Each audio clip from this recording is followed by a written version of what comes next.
Mahigit 100 daluyan ng tubig o waterway sa mga critical area ang araw-araw daw lilinisin at palalalimin ng Department of Public Works and Highways.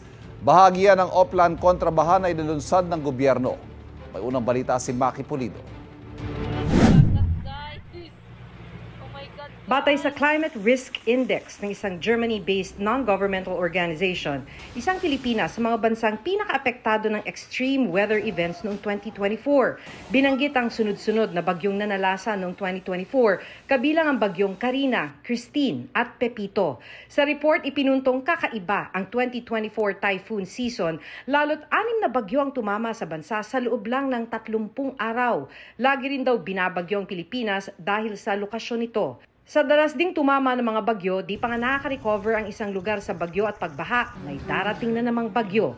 Bagay na naranasan kamakailan sa halos magkasunod na pagtama ng mga bagyong Tino at bagyong Uwan. Kabilang sa mga pinupuna ngayon ng mga infrastrukturang nagpasikip pa o nagpabagal sa agos ng mga tubig. Kaya sa susunod na 9 na buwan, araw-araw at sabay-sabay na lilinisin at palalalimin ng DPWH ang nasa 120 daluyan ng tubig o waterways sa mga critical area, kabilang ang mga ilog, sapa at estero. We will also bring kontrabaha to Cebu, to Bacolod, to Rojas City, to Bulacan, Pampanga, Cavite, Laguna, Pangasinan, Cotabato, Davao, Cagayan de Oro, and other places na madalas mabaha. Ininspeksyon ng Pangulo itong San Dionisio Creek sa Parañaque na kung barado ay nagdudulot ng baha. Inumpisahan na rin ang dredging at cleaning sa estero sa Tondo, Maynila. Ang estimate ng ating mga scientifico ay sabi nila mababawasan ng up to 60% ang pagbaha kung ito ay maging maayos na. Even after that 9 months, ay patuloy lang, regular na ang paglinis, pagdesiltation, paglinis ng basura, lahat ito ay patuloy natin gagawin. Pag-aaralan ding ipag-iba ang mga flood control project na mas nakasama pa ayon kay Public Works Secretary Vince Dizon. Kabilang dyan ang pumping station sa Quezon City na itinayo sa ibabaw mismo ng creek at ang pagpapasimento ng ilalim ng creek ng Riverside Extension sa Barangay Commonwealth.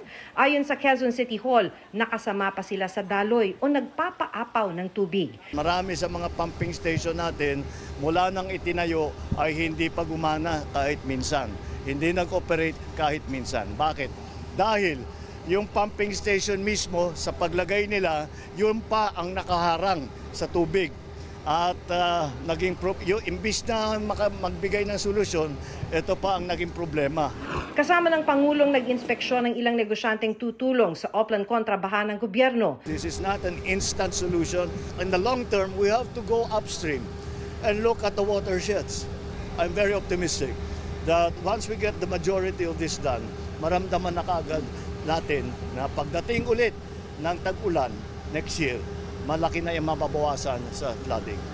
Ito ang unang balita, Maki Pulido para sa GMA Integrated News.